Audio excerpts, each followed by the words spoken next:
তেল ছাড়া এমন রান্না কখনো কি খেয়েছেন? অবশ্যই খাননি। আজকে আমি শেয়ার করছি ঠিক এমনই রান্না। রান্নার শুরুতে আমি একটি প্যান বসিয়ে নিলাম, তাতে একটু পানি দিয়ে দিয়েছি। পানিটা হালকা গরম হওয়ার সুযোগটা দিলাম আর একটু লবণ ছিটে দিয়ে দিয়েছি। গরম হওয়ার সুযোগটা দেওয়ার পর আমি আমার ধুয়ে রাখা কুচি কুচি মাংসগুলো গরম পানির উপর দিয়ে দিলাম।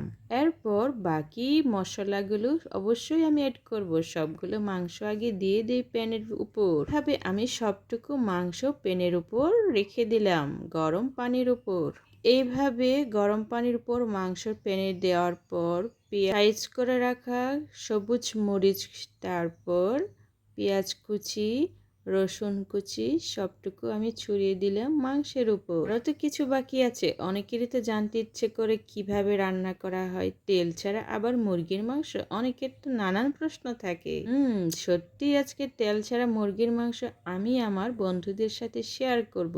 আর পূর্ব প্রস্তুতি ঠিক এইভাবে নিতে হয় যাতে করে রান্নাটা টেস্টি আর সবার প্রিয় হয়। হতে পারে খাওয়ার সময় চাটনি, ভর্তা যে কোনো মুখরোচক খাবার হিসেবে ব্যবহার করা যায়। এটা আদিবাসীরা সাধারণত খেয়ে থাকে। খুবই মুখরোচক খাবার এটি, যে কেউ খেলে অবশ্যই চেটেপুটে খাবে। হচ্ছে সে আসল জিনিস, খাবার সোডা। এটা হচ্ছে সব মাংসের উপর আমি ছড়িয়ে ছিটিয়ে দিলাম প্রয়োজন মতো। এটা মাংসকে আরো নরম আর তুলতুলে করতে সাহায্য করবে খুবই সহজে। এছাড়া বিভিন্ন ধরনের রান্না করা যায়। এটা হচ্ছে আদিবাসীদের এক ধরনের খাঁটি রান্না, খুবই মজাদার রান্না। আমি আজকে খুব সহজ পদ্ধতিতে রান্না করছি, এতটাই সহজ যে কেউ ইচ্ছে করলে এই রান্নার পদ্ধতি নিজে থেকে ট্রাই করতে পারবে। যারা এই রান্নাটা জানে না তারাও আমার দেখে দেখে, আমার ভিডিও দেখে রান্নার প্রস্তুতি রেখে তারপর মুখরোচক খাবারও খেতে পারবে। অনেকে মনে করে তেল ছাড়া রান্না, এটা আবার কেমন খাবার। আসলে অবশ্যই খেয়ে দেখতে হবে তো।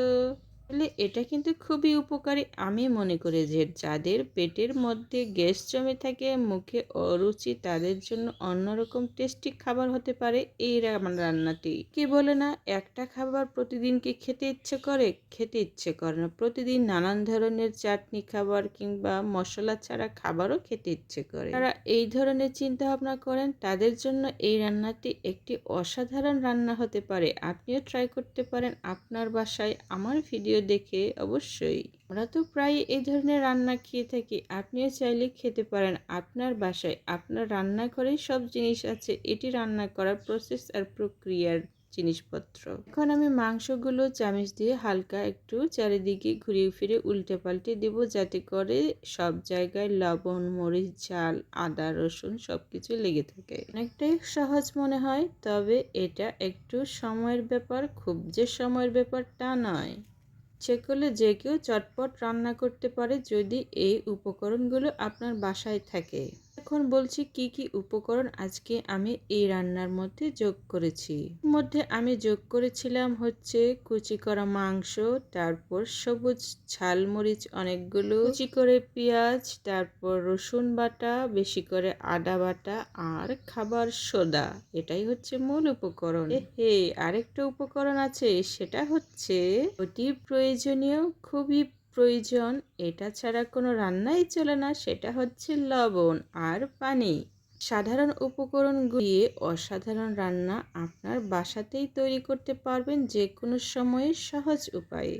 চামচ দিয়ে নেড়েচেড়ে আমি আবার ঢাকনাটা দিয়ে দিলাম। ঢাকনাটা দিলে হয় কি, সব দিকে সমানভাবে সেদ্ধ হয় আর খাবারও খুব ভালো হয়। ভালোভাবে ফুটতে সময় দিতে হয়, আর ফুটন্ত যাতে খুব সুন্দরভাবে হয় সেই কারণে ঢাকনাটা অবশ্যই জরুরি রান্নার সময়।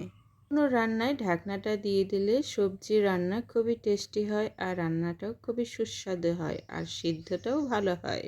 এই সমস্ত কথা শুধু আমিই জানি না, যারা আমরা চুলায় রান্না করি, সবার পরিবারের জন্য মুখরোচক খাবার রেডি করি, আমাদের সবারই জানা। সমস্ত রান্নায় সবসময় ঝালের পরিমাণ আর আদা রসুনের পরিমাণটা একটু বেশি হলে খুবই টেস্টি হয়, বিশেষ করে মাংস তরকারিতে। এমন রান্না উপযোগী করার জন্য মাংসগুলো বড় বড় পিস না করে ছোট ছোট করে পিস করে নিলে আরও বেশি টেস্টি হয় আমার মনে হয়। ফুল খাবার কার না খেতে ইচ্ছে করে? আমার তো প্রতিদিন খেতে ইচ্ছে করে, খুবই ভালো লাগে। আমি তো একজন খুবই খাবার প্রিয় মানুষ। পর আমি ঢাকনাটা খুলে আবার একটু নেড়েচেড়ে দিলাম, আর যেগুলো একটু বড় সাইজের পিস ছিল সেগুলো ছোট ছোট কাট করে দিলাম। এখন আমার রান্নার প্রক্রিয়াটা একটু মাঝখান বরাবর চলে আসছে, আবারও আমার এটা কষানো শেষ প্রায়। এখন আমি বড় বড় পিসগুলো ছোট ছোট করে কেটে দিচ্ছি, যেহেতু আমি সবগুলো শুধু মাংসই নিয়েছি একটা মুরগির। ছোট ছোট পিস হলে বেশি সুবিধা কেমন করে হয়, সেখানে লবণ ঝাল আর রসুন এসব আদা এ সমস্ত ঝাঁজটা বেশি থাকে। নিয়েও দিয়ে দিয়েছি এখন, কারণ আমার কষানো এখন শেষ। এখন হবে রান্নার আসল প্রস্তুতি। আমার প্রিয় বন্ধুরা, আপনারা ইচ্ছে করলেই আপনার বাসায় খুব মজা করে টেস্টি ভাবে রান্না করে খেতে পারেন ঠিক এই পদ্ধতিতে। অনেকে জানেই না তেল ছাড়া রান্না আবার কেমন করে হয়, কেমন যে হয় তাদের জন্য এই রেসিপিটা। অনেকেই তো তেল খাবার খেতেই পছন্দ করে না, অনেকে আবার তেল ছাড়া খাবার খেতেই পারে না, তাদের জন্য একটু অন্যরকম রেসিপি আজকের আমার। ঢাকনাটা দেওয়ার পর আমি অনেকক্ষণ অপেক্ষায় থাকবো, কখন আবার অনেক বড় বড় করে ফুটবে আমার তরকারি। আজকের রেসিপিটা কিন্তু খুবই মজার, যে কারো খেতে ইচ্ছে করবে আর যে কেউ বলবে খাওয়ার পর খুবই টেস্টি হয়েছে। তো এমন রান্না তো এর আগে কখনো খাইনি, আমাদেরও খেয়ে দেখা উচিত। এমনই মন্তব্য হয়তো অনেকেই করতে পারে, আরে বাবা দেরি কিসের, আমি তো সব ইনগ্রিডিয়েন্টস বলেই দিলাম, আপনি ইচ্ছে করলে আপনি যে কোনো সময় আপনার হাতের নাগালে যে কোনো জিনিস দিয়ে শুরু করতে পারেন। রান্না তাদের জন্যই যারা মনে করে যে সব সময় তো আমরা মাংস তেল দিয়ে খেয়ে থাকি, তেল ছাড়া একটু টেস্ট করে দেখা যায় তাদের জন্য। আর এটা তো সব পরিষ্কার পরিচ্ছন্নভাবে ধুয়ে পরিষ্কার করে রান্না করা জিনিস না, আপনিও টেস্ট করে দেখতে পারেন, কোনো সমস্যা নেই। আরও এখানে ইচ্ছে করলে অনেকেই সুগন্ধি চালের গুঁড়ো এড করে নিতে পারেন যদি আপনি খেতে পছন্দ করেন। আমার মনে হলো এখানে কাঁচামরিচ অনেকটাই কম হয়েছে, আমিও আরও এক মুঠ কাঁচামরিচ কুচি কুচি করে দুফাড়া করে দিয়ে দিলাম তরকারিতে।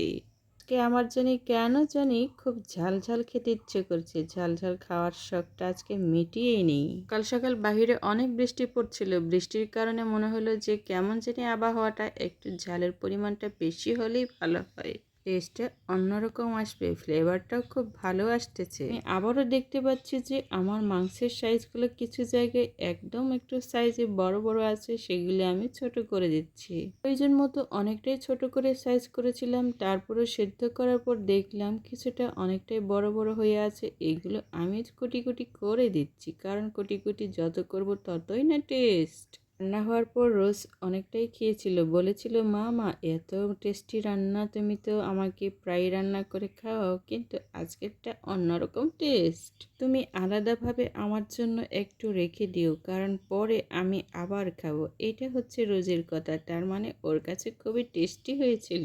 যাদের জন্য বরাবরই আমি কি করে একটু ঝাল কম রান্না করে থাকি, আর আজকের রান্নাটা খুবই ঝাল হয়েছিল, তার মানে ওদেরও ইচ্ছে করে মাঝে মধ্যে ঝাল ধরনের খাবার খেতে, তাই নাকি? তাই তো বলেছি যে আমার জন্য একটু রেখে দিও।